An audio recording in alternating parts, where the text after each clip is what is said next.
Qaruutee fi mullaacii. Qaruutee fi mullaaciin kun biyya wayii keessa jiraatan. Qaruuteen nama dhadhaa qabu, mullaaciin immoo nama daa'ima qabu. Qaruuteen kun biyya keessa jiraatu san keessatti buqqee keessatti dhadhaa kaa'eet dhadhaa san jalaan daaraa kaa'ee uummataan qayyaratee uummata gurgurataa ture. Gaafa tokko osuma san godhu ammallee akkuma baratame daaraa keessa buqqee kana keessa daaraa naqee ammallee gubbaan dhadhaa itti naqee osoo karaa deemu namticha mullaacii jedhaniin kanatti dhufe. Itti dhufeetiin yoo jedhu abboo ati eenyu siin jedhan jedheen. Naan jennaan jedheeni jennaan ka mullaacii kunillee mullaacii naan jedhan jedheen. Jedhee jennaan amma ka shiggiree mullaacii kun abboo akkanatti niitiin na jalaa dahee daa'ima dhadhaan qayyarachuu deema naannoo kana keessa mee nama horii qabu horii baay'ee qabu nama daa'imaan dhadhaa na qayyaru jedheen. Mullaaciitu jedhaan jedheeni jennaan anuu bara anillee kama akkasii barbaada ani nama dhadhaa qabu nama horii baay'ee qabu daa'imaan qayyarachuu osoo deemu si argadhe hayyee walaa qayyarru jedhanii. Jarri lachuu buqqee dhadhaa qabuu fi buqqee daa'ima qabu walitti kennan deemaniit gara manaa galan. Qaruuteen kun galee daa'ima kana dhadhaa keessaa gadi buqqee keessaa gadi naqachuuf yoo qoritti gadi qadaadu daa'ima bichaa osoo hin taane faltiin horii daa'ima jalaan jira. Faltii horiitu daa'ima jalaan jira. Amma qaruuteen kun ajaa'iba. Qaruuteen kana caalutu dhufeeyyu kun namticha kana walitti dabalamnee yoo wajjin dalaganne yeroo gabaabduu keessatti guddanna jedhee mataa ofii amansiisee ammallee akkuma barate dhadhaa ofii jalaan daaraa naqee ammallee qabatee bahe. Sunillee mullaacillee akkamitti akkana na godhe kunis kana caalu yoo jedhe amma inni illee lola achii dhufe.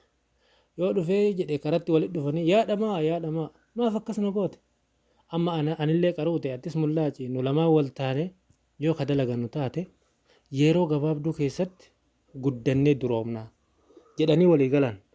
Namticha abbaa qabeenyaa ka ollaa warraa jiraatu wayii bira dalayna jedhaniit murteessan. Abbaa qabeenyati isa bira dalaguu qabna jedhanii murteessan. Murteessanii deemee namticha kanaan si bira dalayna jedhaniin gaafatan. Namticha gaafannaan hayyee rakkoon qabu jedheen. Si eenyu siin jedhan ana mullaacii naan jedhan. Si hoo ana qaruutee naan jedhan. Hayyee bareeda. Ka qaruutee ati sa'a kana eegi jedhee sa'a itti kenne. Ka mullaacii ati dhoqqee sa'a kanaa jalaa darbi jedheetiniin hojii itti kenne. Isaan lamaanuu hojiitti ramadaman. Ka mullaacii kun dhoqqee ni darba. Dhoqqee yoo inni darbee ol deebi'u dhoqqee matakkatti mana jira dhoqqee tana fuudhee darba. Yoo inni darbee ol deebi'u dhoqqeen bakka jirti. Ammallee fuudhee darba. Oduma akkas godhu qaaxiratti ooleet gale. Yoo galeetiin hin jedhan amma sa'a galchee qaruuteen. Saani galee jennaan abboo akkam oolte jedheen mullaacin. Abboo dhoqqee sa'a takkatti yeroo takkatti achi gadi darbeet hirriibuma kiyyatti oole rafaatumaan oole jedheen. Mullaacitu jedhaan. Jedheenii jennaan achi booda qaruutellee maal jedha anillee saani yeroo takkatti dheeddeet achi booda ciisaatiniin oolte akkasumatti rafaatiniin oole jedheen.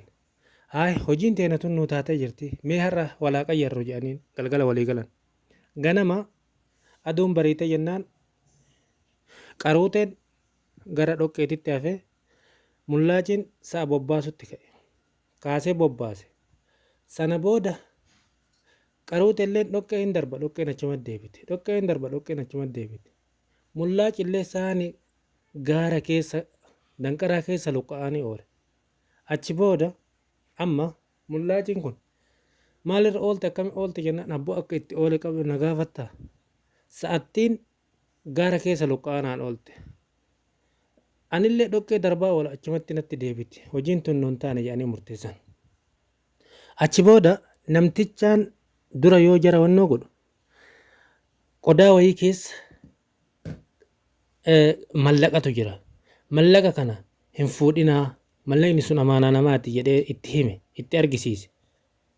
gaafa awwalaa jara qaxaru.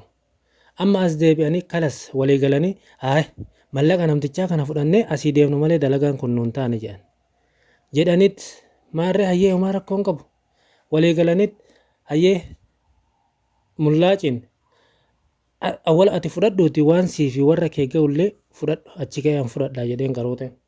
Mullaaciin harka calaw yoo itti godhe achi keessatti jawween harka ciqilimatti irraa fuudhe. Dhoyseetiniin ani waan ga'ee kiyya naga'u fudhadhatillee jedheen qaruuteen. Qaruuteelleen yoo itti godhe harka achumatti jawween irraa fuudhe. Jawween harka achitti irraa fuudhe jennaan harka qurquraa kana as deebiseetiniin itti argisiise. Itti argisiifnan mullaacilleen harka dhoyse dooluu kaciqilee gadi irraa murame kana gadi baasee itti argisiise. Achi booda jarri lamaanuu hojii ofii kana gaabbanii kan qaruutellee hojimaan uummata irratti taphataa baheetu harka kanaan itti taphataa bahe waan ta'eef kana na godhe. Kan mullaacillee akkuma san hojii ofii kanatti gaabbaniit harka ofiillee dhaban. Waan tokko dalaguun dura itti yaaduu barbaachisa. Wanni kun na miidhaa boru akkam ta'a jedhanii bal'isanii yaaduun ni barbaachisa. Ani qaruuteedhaa, ani beekaadhaa jetteetiniin nama gowwoomsuu yaalin. Namni sirra beekaatii fi namni sirra qaruutee akka jiru asumaan hubataa deemuu si barbaachisa. Qarri qara hin muru garuu wal dugulchuu hin oolu jedha mammaaksi Oromoo. Eeyyeen kunillee akkuma kana ta'e ani qaruuteedha hoo jettu.